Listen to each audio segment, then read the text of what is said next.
Leçon 1. Shady Meters. Yana, que penses-tu des lunettes de soleil ces derniers temps?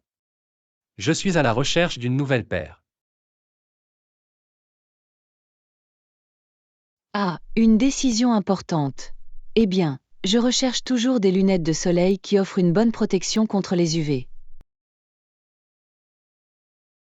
C'est un excellent point. Penses-tu qu'ils vont vraiment protéger mes yeux du soleil? Absolument. De nos jours, la plupart des lunettes de soleil de qualité sont dotées d'une protection UV intégrée.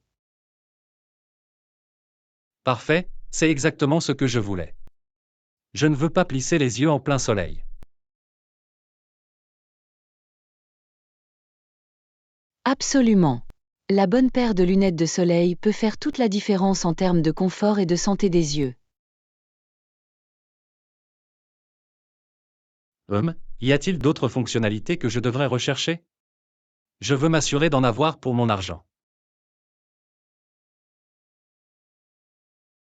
Eh bien, les verres polarisés sont excellents pour réduire l'éblouissement, ce qui peut être très utile lorsque vous conduisez ou êtes sur l'eau. Oh, verre polarisé, bonne décision. Ce serait parfait pour mes activités de plein air. Définitivement. Et n'oubliez pas la teinte de l'objectif. Différentes couleurs peuvent améliorer le contraste et la visibilité dans différents paramètres. Ah oui, la teinte, c'est un bon point. Je vais devoir essayer différentes options pour voir celle qui me convient le mieux. Exactement. La paire de lunettes de soleil parfaite consiste à trouver le juste équilibre entre protection, performance et style personnel. Du style, hein? Eh bien, tu sais que je ne peux pas résister à une paire de lunettes de soleil stylées. Des recommandations à ce sujet? Cela dépend vraiment de la forme de votre visage et de vos préférences personnelles. Mais je suis toujours fan du style classique d'aviateur ou de voyageur. Oh, les aviateurs, maintenant vous parlez ma langue. Ça me donne toujours l'impression d'être une star de cinéma. Ah oui, les aviateurs ont un côté cool intemporel. Je pense qu'il te conviendrait parfaitement, John. Très bien, c'est réglé alors. C'est des aviateurs. Merci pour ces conseils utiles, Anna. C'est l'heure d'acheter des lunettes de soleil. Leçon 2. Vignette vintage. Bonjour Anna. J'ai lu des articles sur la vie dans l'Amérique du 19e siècle, et cela semble absolument fascinant.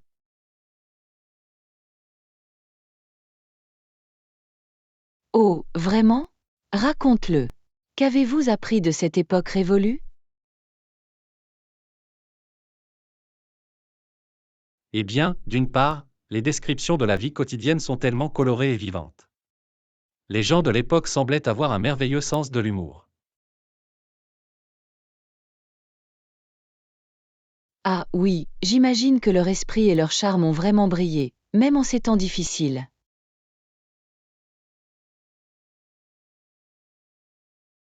Exactement. Et la façon dont ils décrivent les tâches les plus banales donne l'impression que l'ensemble de la scène se déroule.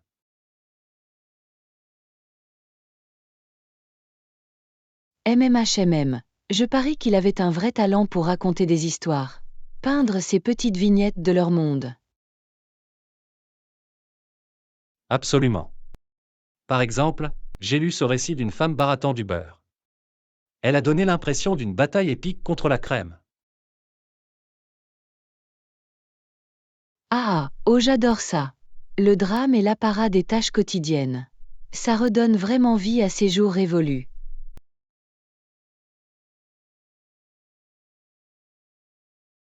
C'est le cas, n'est-ce pas?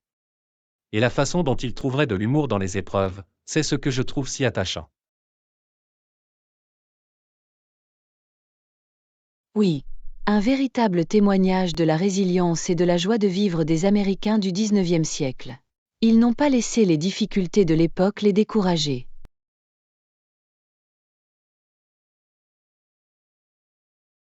Exactement. Et au-delà de l'humour, il y a ce sentiment de communauté et de camaraderie qui transparaît vraiment.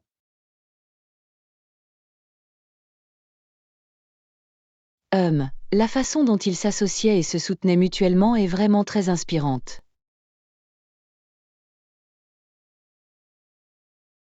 Définitivement. J'ai l'impression de mieux comprendre cette époque, les verrues et tout le reste. Absolument. Le bon, le mauvais et l'hilarant, tout cela brosse un tableau si dynamique de la vie à l'époque. Vous savez, je pense que je vais continuer à étudier ces témoignages de première main. Il y a tellement de choses à déballer et à apprécier. Je suis sûre que vous continuerez à trouver toutes sortes de joyaux. Le XIXe siècle semble être un véritable trésor d'histoire humaine captivante. J'ai hâte d'en découvrir plus. Merci d'en avoir discuté, Anna.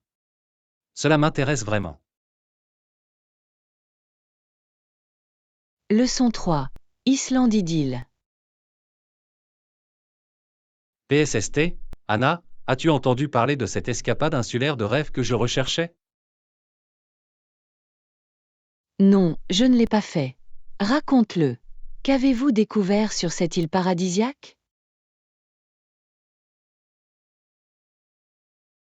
Eh bien, d'après ce que j'ai lu, elle possède les plus belles plages de sable blanc et des eaux turquoises cristallines. Perfection absolue. Oh, ça a l'air paradisiaque. Rien que d'y penser, je peux sentir la brise chaude de l'océan. Hein? Et le meilleur, c'est que c'est totalement hors des sentiers battus, pas du tout envahi de touristes. Ah, alors c'est un joyau caché. C'est encore plus séduisant. J'adore l'idée de découvrir un petit coin de paradis préservé.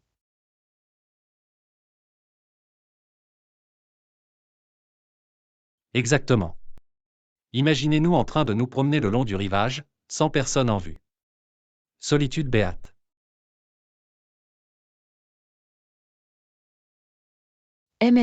Ça a l'air tout à fait divin. Et je parie que la cuisine locale est également à couper le souffle, fraîchement sortie de la mer. Définitivement. J'ai lu qu'ils ont ces incroyables cabanes de fruits de mer directement sur la plage, qui proposent les plats les plus alléchants. Du poisson fraîchement pêché, grillé à la perfection. Maintenant tu as vraiment des picotements dans mes papilles. Et les hébergements semblent tout aussi incroyables, ces bungalows pittoresques et rustiques et chics, situés juste au bord de l'eau. Oh, je peux juste m'imaginer en train de siroter un cocktail sur la terrasse au coucher du soleil. Un paradis à l'état pur. Exactement.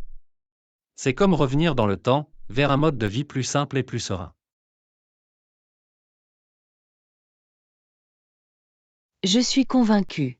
Quand pouvons-nous réserver nos billets? Je suis prêt à troquer l'agitation pour un peu de tranquillité insulaire. Ah, je pensais que tu ne le demanderais jamais. Permettez-moi de vérifier la disponibilité tout de suite. Ce sera le voyage de ma vie. Leçon 4. Une situation pénible en matière de chaussures. Bonjour Anna, j'ai entendu dire que tu avais eu quelques problèmes avec tes chaussures récemment. Que s'est-il passé? Oh, c'était horrible John. J'ai porté une nouvelle paire de chaussures pour ma fête d'anniversaire, et ils m'ont donné les pires ampoules sur les côtés des pieds. Aïe, ça a l'air vraiment douloureux. Les nouvelles chaussures peuvent parfois être si délicates. Est-ce que c'était difficile de se promener pendant la fête? C'était terrible. J'ai à peine pu passer la nuit. Les ampoules étaient si graves que j'ai dû enlever mes chaussures et me promener en chaussettes.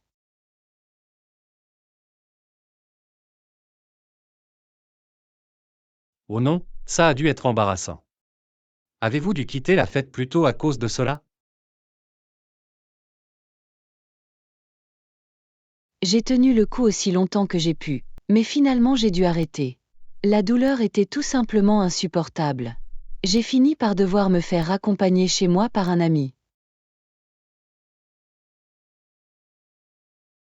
C'est vraiment dommage. Je déteste quand une nouvelle paire de chaussures gâche un événement par ailleurs amusant comme celui-ci. Moi aussi, c'était tellement décevant. Je vais devoir faire plus attention à ne pas introduire de nouvelles chaussures avant de les porter pour une grande occasion. C'est certainement une bonne leçon à apprendre. J'espère que les ampoules se sont cicatrisées rapidement et que vous pourrez à nouveau porter ces chaussures sans problème. Cela a pris du temps, mais ils vont enfin mieux maintenant. Je saurai pour la prochaine fois les porteurs à la maison pendant un certain temps avant de les porteurs.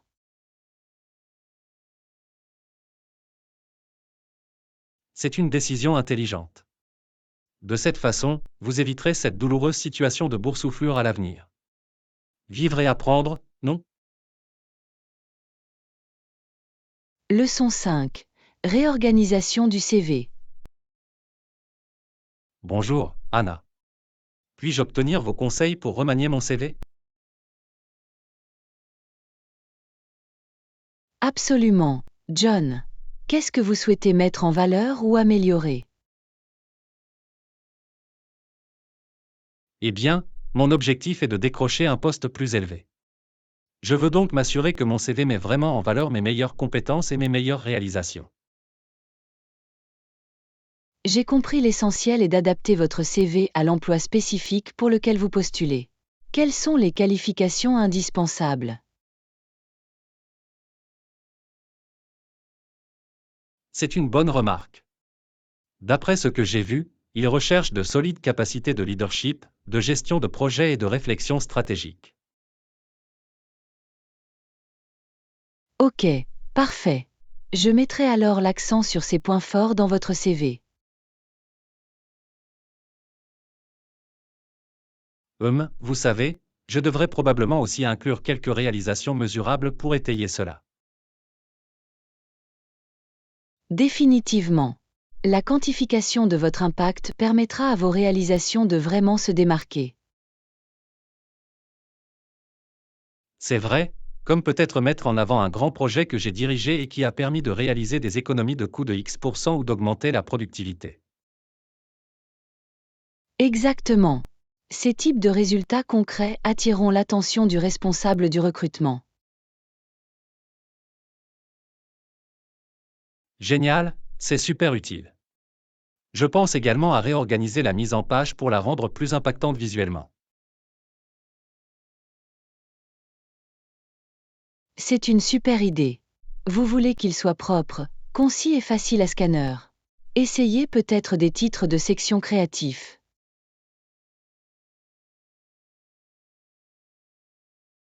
Oh, c'est une bonne décision. Je pensais créer une section « Contribution clé » dès le départ. J'adore ça. Cela vous permettra de mettre en valeur vos victoires les plus impressionnantes dès le départ. Fantastique, très bien, je suis motivé à l'idée de rafraîchir ce CV en profondeur. Merci pour ces conseils géniaux, Anna.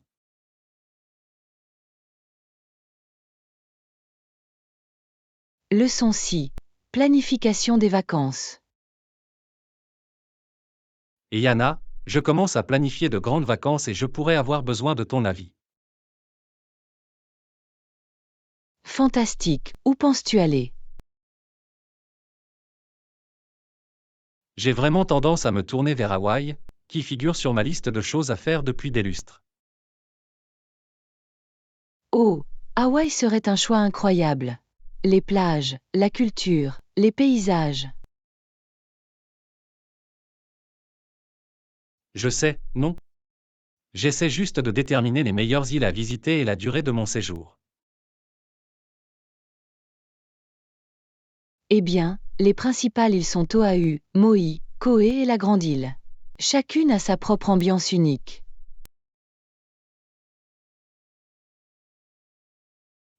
C'est beaucoup à considérer. Que recommanderiez-vous aux visiteurs qui viennent pour la première fois? Je dirais qu'Oahu et Maui sont probablement les meilleurs paris. Oahu abrite Honolulu et des sites emblématiques comme la plage de Waikiki. Ah oui, Waikiki a l'air incroyable. Et Maui a cette magnifique route qui mène à Hana, non? Absolument. The Road to Hana est un incontournable. Et Maui possède de superbes plages, des randonnées et un charme décontracté. Fantastique, c'est vraiment utile. Je pense à un voyage de 10 jours partagé entre les deux îles. C'est le temps idéal pour avoir un avant-goût des points forts d'Hawaï. Et vous aurez suffisamment de flexibilité pour vraiment vous détendre. Génial, je suis tellement excité rien que d'y penser. Cela fait longtemps que je n'ai pas eu de grandes vacances comme celle-ci. Je peux l'imaginer. Hawaï est l'endroit idéal pour se ressourcer et créer des souvenirs incroyables avec ses proches. Définitivement. Je m'imagine déjà en train de siroter un métail sur la plage. Très bien, il est temps de commencer à réserver. Leçon 7. Course rapide à l'épicerie. Bonjour, Anna. Je suis sur le point de me rendre au magasin. Vous avez besoin de quelque chose pendant que je ne suis pas là? Oh, c'est le moment idéal. En fait, nous sommes à court de quelques produits essentiels. Peux-tu prendre du lait et du pain? Aucun problème. Y a-t-il autre chose qui nous manque? Laisse-moi réfléchir. Oh, nous pourrions aussi utiliser des produits frais. Peut-être des pommes et des épinards? J'ai compris, des pommes et des épinards. Très bien, je vais m'assurer de récupérer tout ça. Tu es une bouée de sauvetage, merci. J'allais juste faire une rapide liste de courses. C'est un plaisir de vous aider. Y a-t-il quelque chose de précis que vous aviez en tête pour les repas de cette semaine? Eh bien, je pensais faire de copieuses salades. Les épinards seraient parfaits pour ça. Excellente, les salades ont l'air délicieuses. Je vais aussi prendre quelques autres légumes, juste au cas où. Tu es le meilleur. J'apprécie vraiment que tu aies pris le temps de me rendre au magasin. Bien sûr, aucun problème. Je suis sûr que je reviendrai avant que tu ne t'en rendes compte. Je te le reparlerai plus tard. Peut-être que je préparerai ton plat préféré pour le dîner. Ça a l'air d'être un plan. Très bien, je vais au marché. De retour en un clin d'œil. Leçon 8. Demander de l'aide. Bonjour, Anna. Je peux avoir votre avis sur quelque chose? Bien sûr, John. À quoi penses-tu? Eh bien, je suis un peu bouleversé ces derniers temps, et je pense que je pourrais avoir besoin d'un soutien supplémentaire. Je suis désolée d'apprendre que tu ressens ça. Il est très important de communiquer avec vous lorsque vous avez besoin d'aide. Oui, j'ai hésité à embêter qui que ce soit, mais je me rends compte que je ne peux pas tout garder en bouteille. Non, ne pense pas du tout à ça comme un ennui. Tes amis sont là pour te soutenir, tu sais. Tu as raison, je pense que j'ai juste besoin de ravaler ma fierté et d'être plus ouverte sur ce que je vis. Absolument. En parler à des personnes en qui vous avez confiance peut faire toute la différence. C'est un excellent point. Je pensais contacter quelques amis proches ce week-end. Je pense que c'est une excellente idée. Parfois, tout ce dont nous avons besoin, c'est d'une oreille attentive et d'un peu d'encouragement. Exactement. Je suis sûr que le simple fait d'en retirer un peu de ma poitrine m'aidera à me sentir mieux. Je ne doute pas que ce sera le cas. Et n'oublie pas que je suis toujours là si tu as besoin d'une épaule supplémentaire sur laquelle t'appuyer.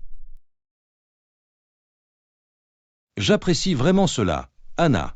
Cela signifie beaucoup de savoir que vous m'apportez. Bien sûr, John. C'est à ça que servent les amis. Je suis content que tu aies fait ce premier pas. Moi aussi. Très bien. Je vais passer ces appels ce soir. Souhaite-moi bonne chance. Leçon 9. Découvrir la côte dalmate. Bonsoir, Anna. Es-tu déjà allée en Croatie? Non, mais j'ai entendu dire que c'est un pays absolument magnifique. Pourquoi demandez-vous?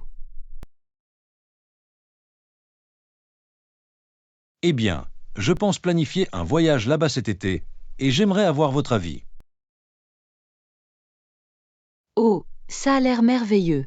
Quelle région de Croatie envisagez-vous de visiter? Je pensais me concentrer sur la côte dalmate, notamment Dubrovnik et Split. Ah oui, la côte dalmate est magnifique. Ces deux villes sont particulièrement incontournables. C'est ce que j'ai entendu. Que sais-tu à leur sujet? Qu'est-ce qui les rend si spéciaux?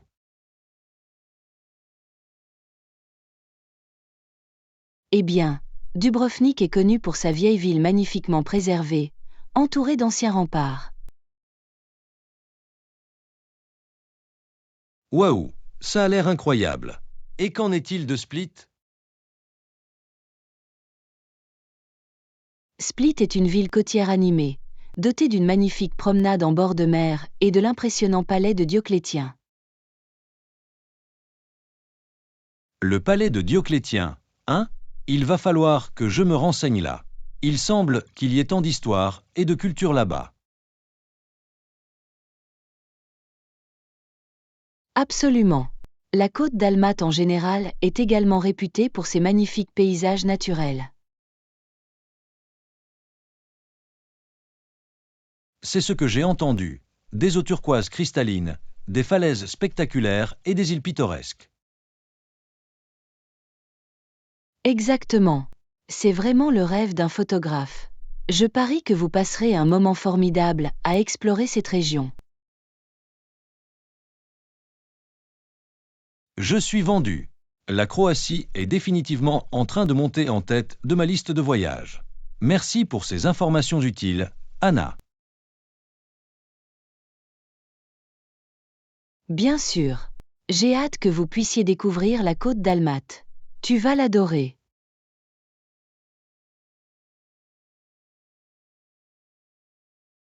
Je ne peux pas attendre. Je vais devoir choisir votre cerveau davantage lorsque je commencerai à planifier l'itinéraire. Leçon 10. Découvrir les îles hawaïennes. Aloha, Anna. Es-tu déjà allée à Hawaï? Bonjour John. Non, je n'ai pas encore eu l'occasion de visiter Hawaï, mais c'est certainement sur ma liste de voyages.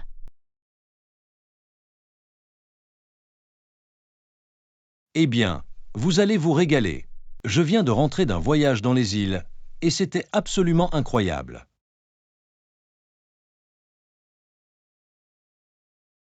Oh, dis-m'en plus. Quelles îles avez-vous pu explorer? Je me suis concentré principalement sur les 4 îles principales, Oahu, Maui, Kauai et la Grande Île. Waouh, c'est un excellent échantillon de l'archipel hawaïen. Quels en ont été les points forts?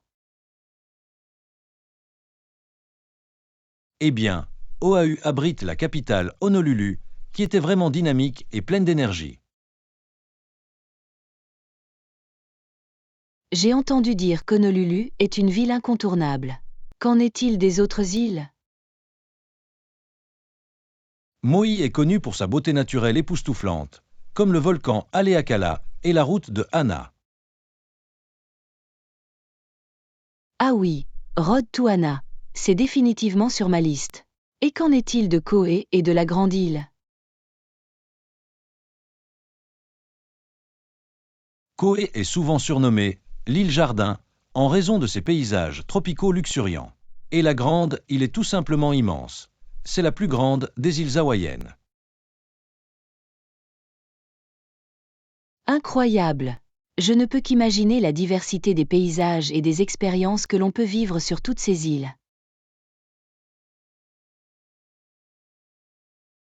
Absolument. Hawaï a vraiment quelque chose à offrir à chacun, qu'il s'agisse de sa vie urbaine animée ou de ses merveilles naturelles sereines et intactes. Cela ressemble à un rêve absolu. J'ai encore plus hâte de planifier un voyage là-bas maintenant. Des recommandations à ne pas manquer? Eh bien, vous ne pouvez vous tromper sur aucune des îles, mais je dirais que Kauai et la route de Hana à Maui sont 2 des points forts à ne pas manquer. C'est noté. Je devrais certainement les ajouter à mon itinéraire lorsque j'arriverai enfin à Hawaï. Je suis sûr que tu vas passer un moment formidable. Faites-moi savoir si vous avez besoin d'autres conseils lorsque vous commencez à planifier votre voyage. Leçon 11. Réserver les vacances parfaites. Bonjour Anna. Avez-vous déjà commencé à planifier vos prochaines vacances? Bonjour, John. Oui, j'ai étudié quelques options, mais je suis un peu dépassée par tous les choix.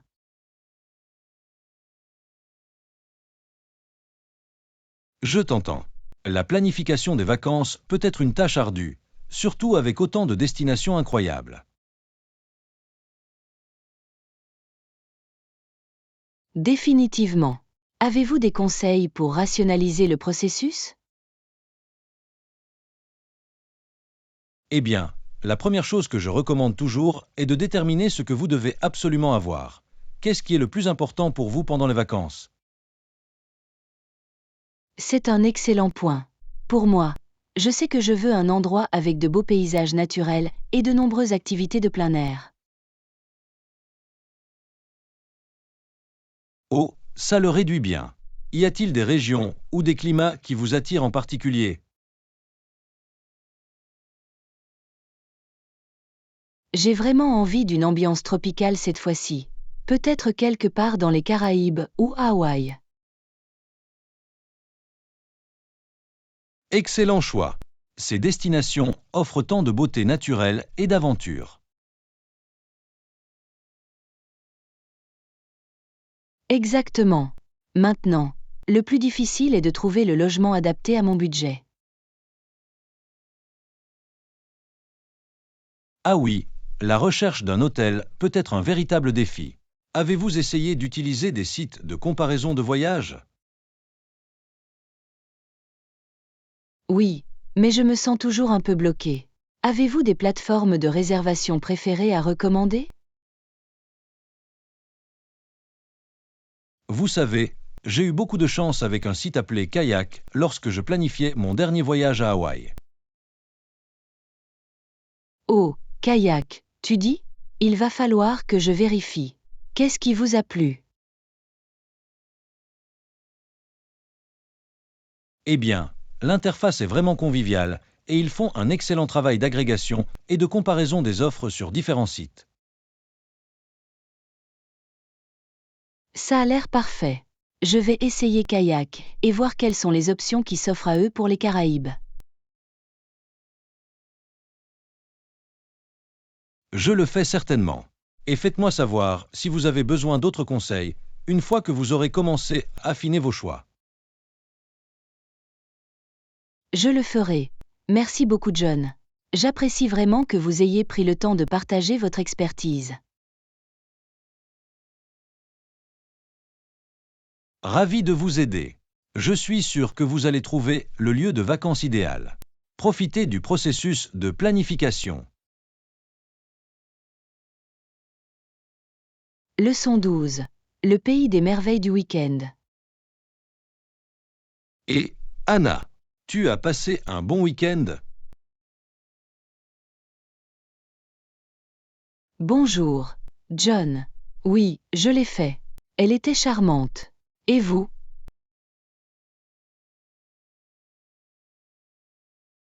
Le mien était super. Merci d'avoir demandé.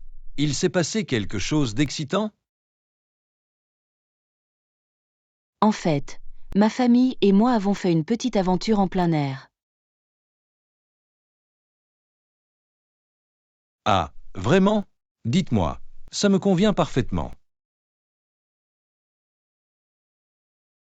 Eh bien, nous avons préparé un pique-nique et sommes allés au parc voisin pour la journée. Un pique-nique dans le parc, hein? Cela semble être la meilleure façon de passer un week-end. C'était vraiment le cas. Le temps était magnifique, et nous avons trouvé un bel endroit ombragé sous un grand chêne.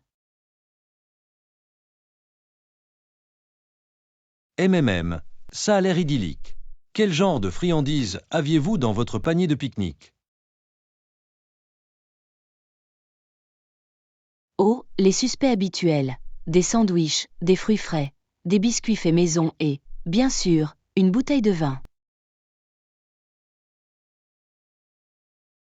Oh, du vin dans le parc. Vivre dangereusement, je vois. Mais ça a l'air délicieux.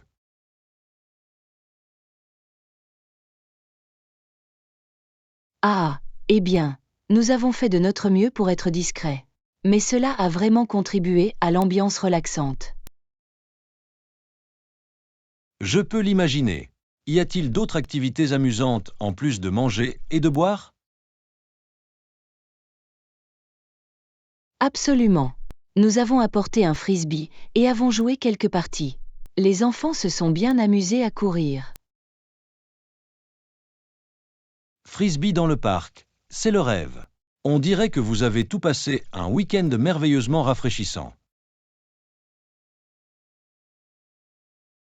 C'était vraiment le cas.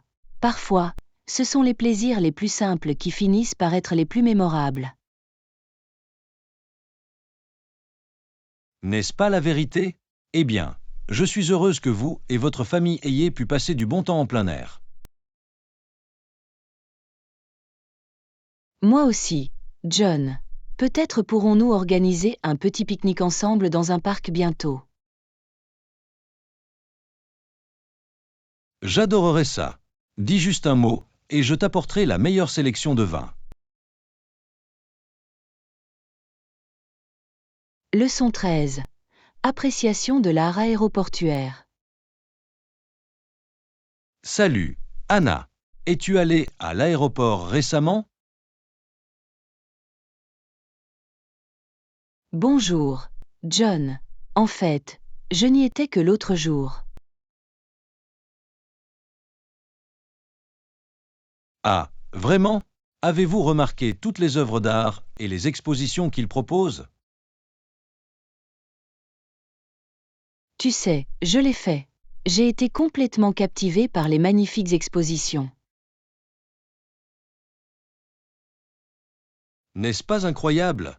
Je me fais toujours un devoir de me promener dans les terminaux et de m'imprégner de tout cela. Absolument.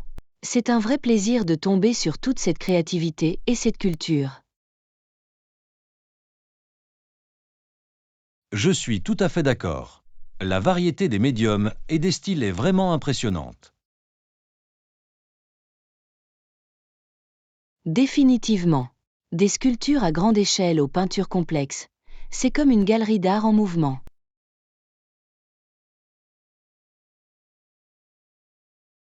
Exactement. Et j'adore la façon dont les expositions sont régulièrement renouvelées pour qu'il y ait toujours quelque chose de nouveau à découvrir. Moi aussi. Cela fait vraiment passer le temps passé à attendre un vol. Ah, sans jeu de mots. Mais tu as raison, c'est la meilleure façon de passer le temps.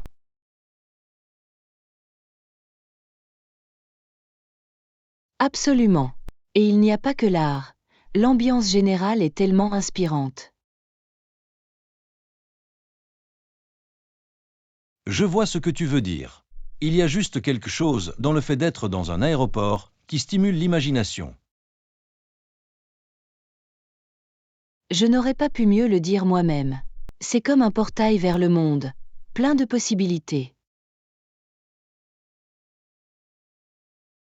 Je suis tout à fait d'accord. Je quitte toujours l'aéroport pleine d'énergie et j'ai hâte de partir à la découverte de ma prochaine aventure. Pareil ici. C'est incroyable de voir comment un peu d'appréciation de l'art peut transformer l'expérience du voyage. Je suis tout à fait d'accord. Anna, les aéroports sont devenus de véritables pôles de créativité et de culture. Absolument. J'attends déjà avec impatience ma prochaine escale, histoire de voir quel nouveau joyau artistique je pourrai découvrir.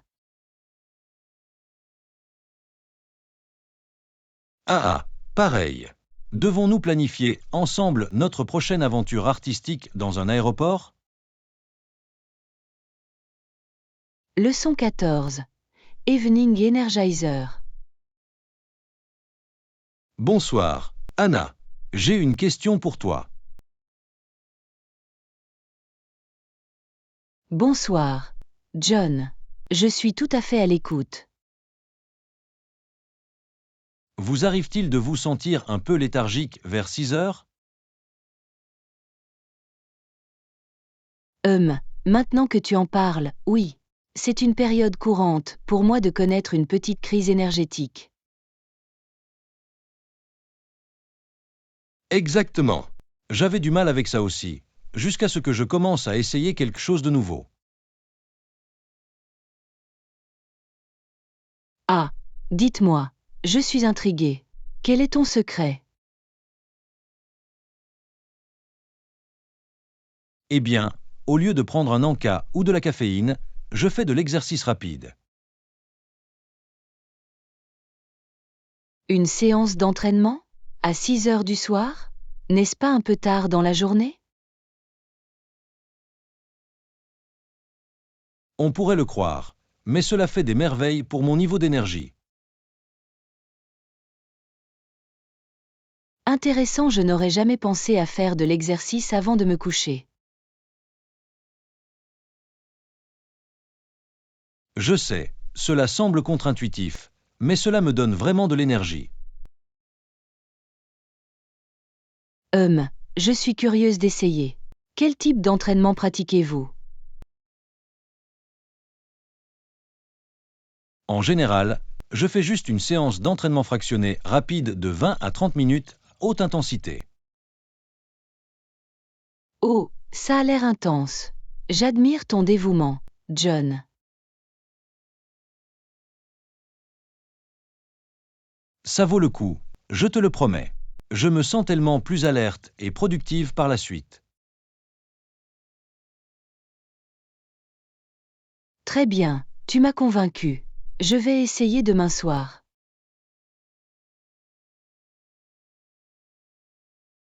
Excellent. Dites-moi comment ça se passe. Je suis curieux de savoir si cela fonctionne pour vous aussi. Fera l'affaire. Merci pour ce bon conseil, John. Je suis prêt à surmonter cette crise nocturne. N'importe quand. Anna. À bientôt pour une soirée pleine d'énergie. Leçon 15. Morning Boost. Bonjour Anna. Avez-vous essayé la routine d'entraînement du soir que j'ai suggérée? Bonjour John. Oui, et je dois dire que cela a changé la donne.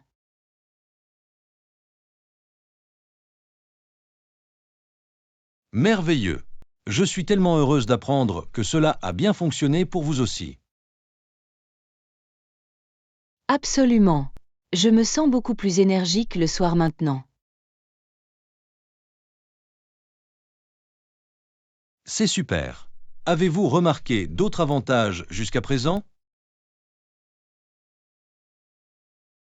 Eh bien, je dors mieux et je trouve que je suis plus productive le soir.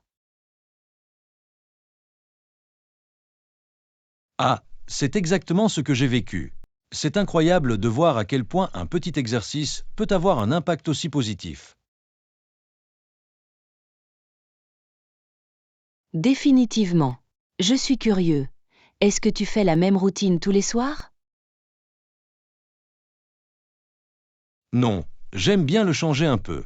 Parfois, je fais une séance de I rapide, et d'autres fois, je fais une marche rapide.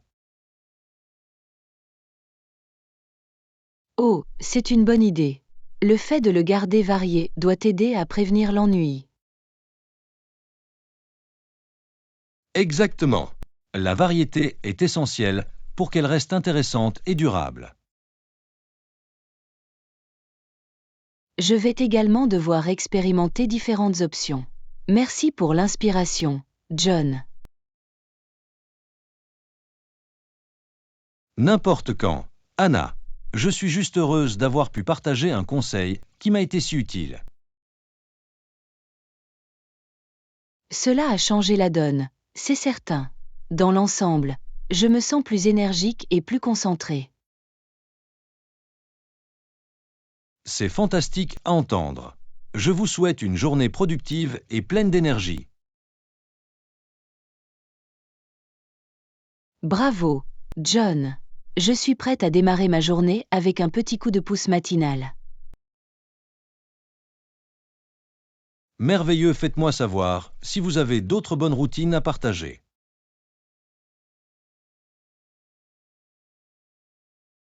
Fera l'affaire. Cela a été une excellente conversation. Merci pour les conseils. Absolument. Je suis content d'avoir pu t'aider. Passe une bonne journée, Anna. Leçon 16. Responsabilité en matière de conditions physiques. Et, Anna, avez-vous suivi votre routine d'entraînement ces derniers temps? Bonjour John. Oui, et je dois dire que ça se passe vraiment bien.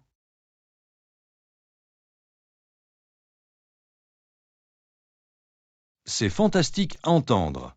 Je suis content que tu aies pu t'y tenir. Absolument. Cela fait vraiment partie intégrante de ma routine quotidienne maintenant. C'est super. Quel type d'entraînement avez-vous fait?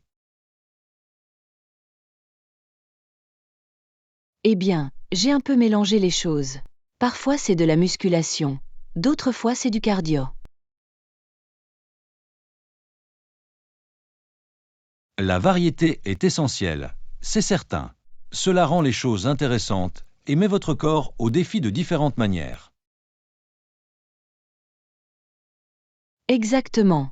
Je trouve que j'attends mes séances d'entraînement avec impatience maintenant, plutôt que de les redouter. C'est la meilleure sensation, n'est-ce pas? Quand cela devient une habitude plutôt qu'une corvée. Définitivement. Avez-vous suivi votre propre routine? Tu paries. J'essaie d'aller à la salle de sport 4 à 5 fois par semaine et j'ai vraiment remarqué une différence. C'est génial, John. Quel type de changement avez-vous remarqué? Eh bien, j'ai définitivement gagné du muscle et mon endurance s'est beaucoup améliorée. C'est tellement agréable à entendre. L'exercice régulier peut vraiment faire une différence notable. Absolument. Cela a changé la donne pour ma santé et mon bien-être en général. Je suis d'accord, c'est incroyable l'impact que cela peut avoir, à la fois physiquement et mentalement. Définitivement. Je trouve que mon humeur est bien meilleure les jours où je m'entraîne.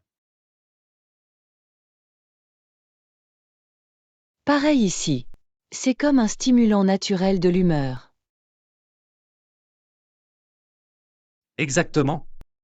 Eh bien, continuez votre excellent travail, Anna. Je suis fier de toi. Merci, John. Et pareil pour toi. Restons motivés les uns les autres. Cela ressemble à un plan. À bientôt. Leçon 17. L'étiquette de l'hôtel. Excusez-moi, Anna, pouvez-vous m'expliquer comment utiliser le panneau ne pas déranger à l'hôtel? Bien sûr, John. Le panneau ne pas déranger est un moyen simple d'indiquer que vous ne voulez pas être dérangé. Je vois alors, comment ça marche exactement? Dois-je simplement l'accrocher à la porte? Oui, c'est exact. Vous trouverez généralement le panneau ne pas déranger accroché à l'intérieur de la porte de votre chambre d'hôtel.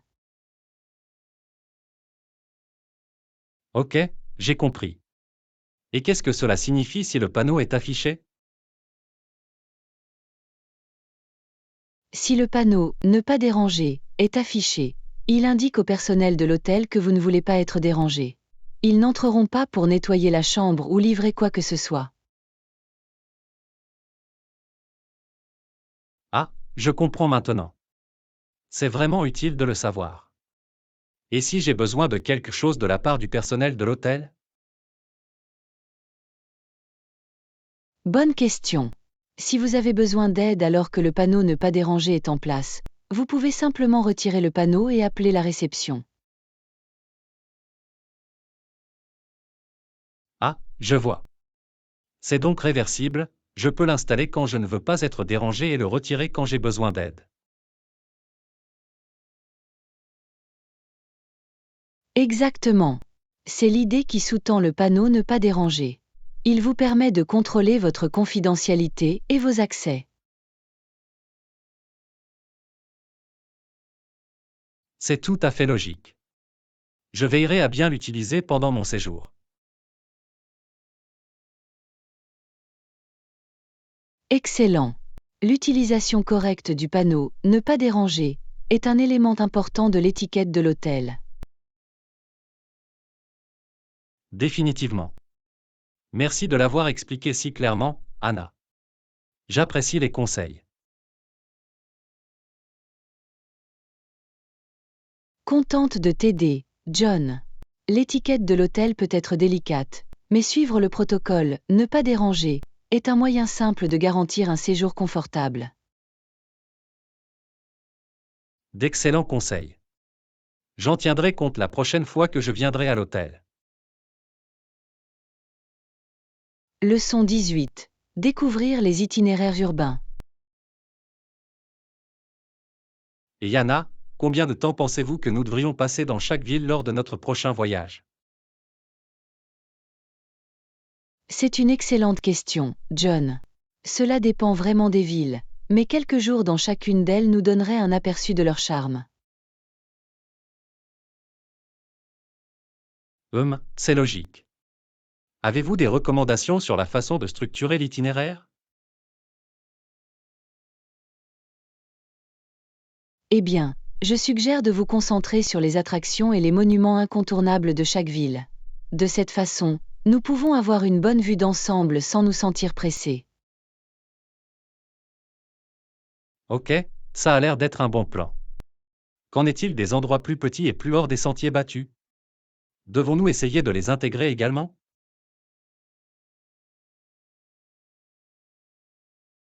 Absolument. Ces trésors cachés sont souvent ce qui rend un voyage vraiment mémorable. Peut-être pourrions-nous consacrer un jour ou deux dans chaque ville à l'exploration des quartiers locaux et à la découverte d'expériences uniques.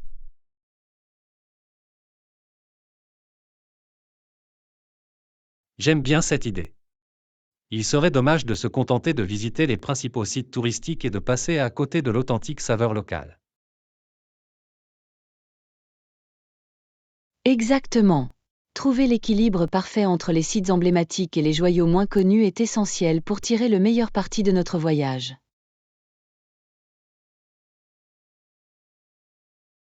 Tu as raison alors, avez-vous une idée du nombre de villes que nous devrions viser à visiter? Je ne veux pas surcharger l'itinéraire.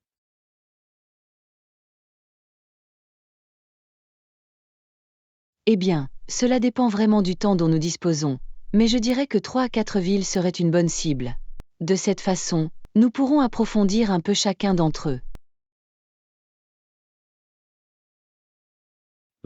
3 à 4 villes, ça semble raisonnable. Cela nous donne suffisamment de variété sans nous sentir trop pressés.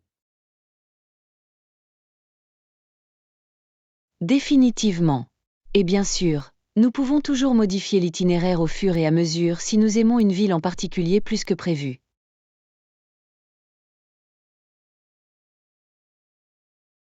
C'est une bonne remarque. La flexibilité est essentielle lorsqu'il s'agit de planifier un voyage. J'ai hâte de tout mettre en place. Leçon 19. Débattre de l'éthique du dopage dans le cyclisme. Et Yana, avez-vous suivi le scandale de dopage sur le Tour de France? Oui, et cela a vraiment suscité de nombreuses controverses dans le monde du cyclisme. Qu'en penses-tu? Eh bien, je suis déchiré. D'une part, je comprends parfaitement pourquoi les athlètes voudraient utiliser des médicaments améliorant la performance pour prendre l'avantage. Je peux voir cette perspective. La compétition est si intense et les récompenses pour les gagnants peuvent changer une vie.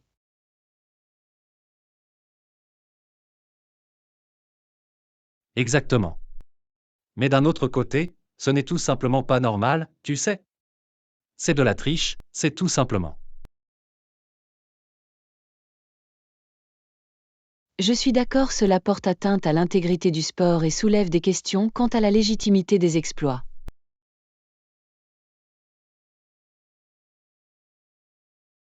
Définitivement. Et il faut se demander combien d'autres athlètes font la même chose, mais qui n'ont tout simplement pas encore été capturés. C'est une bonne remarque. Cela remet réellement en question l'ensemble du système. Pensez-vous que des réglementations et des tests plus stricts seraient utiles? Peut-être, mais il faut se demander si cela ne conduirait pas à une course aux armements antidopage encore plus sophistiqués. C'est vrai. Il s'agit d'un problème très complexe qui ne peut être résolu facilement. Totalement. Je suppose qu'en fin de compte, j'aimerais juste que les athlètes puissent concourir sur un pied d'égalité, vous savez? Je t'entends. Il serait bien plus inspirant de voir les gens réussir uniquement grâce à leur dur labeur et à leur talent naturel.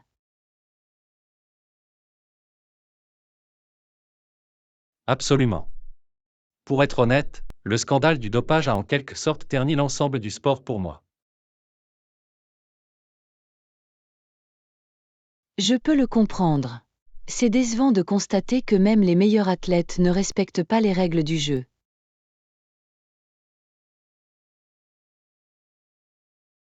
Oui, c'est vraiment dommage. Je suppose que nous devrons simplement voir comment les organes directeurs choisiront d'y remédier à l'avenir. D'accord. Il sera intéressant de voir s'ils peuvent rétablir la confiance du public dans le sport. Nous ne pouvons qu'espérer. Merci d'en avoir discuté avec moi, Anna. C'est un sujet délicat, mais c'est bien d'avoir des points de vue différents. Leçon 20. Aventure de randonnée en Asie du Sud-Est. Johanna, comment ça va? Je viens de rentrer d'un incroyable voyage en sac à dos en Asie du Sud-Est. Waouh, ça a l'air incroyable. Quel a été le point fort de votre voyage? C'est difficile de choisir, mais je dois dire que l'ascension du mont Kinabalu à Bornéo a certainement été un moment fort. Vous escaladez une montagne à Bornéo? Cela a dû être une sacrée aventure. Comment c'était? C'était brutal, mais tellement gratifiant. Les vues depuis le sommet étaient absolument époustouflantes. Je ne peux qu'imaginer. Avez-vous rencontré d'autres animaux intéressants pendant votre séjour? Oh, bien sûr. J'ai vu des tonnes de singes proboscis, d'orang-outans sauvages et même quelques rhinocéros de Sumatra.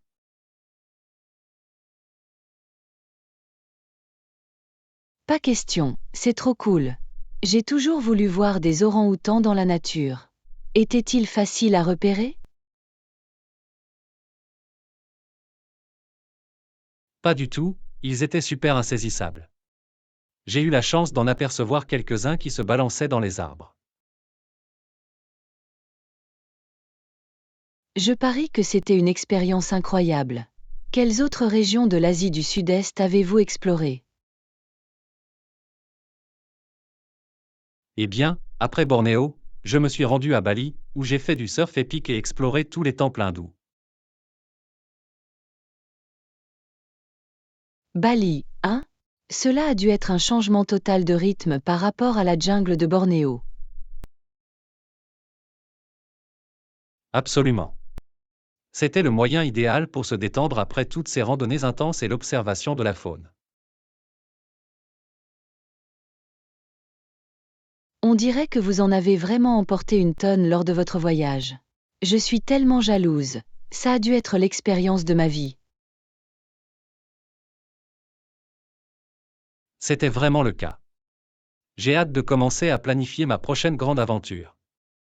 Il faudra peut-être que je te convainque de me rejoindre la prochaine fois.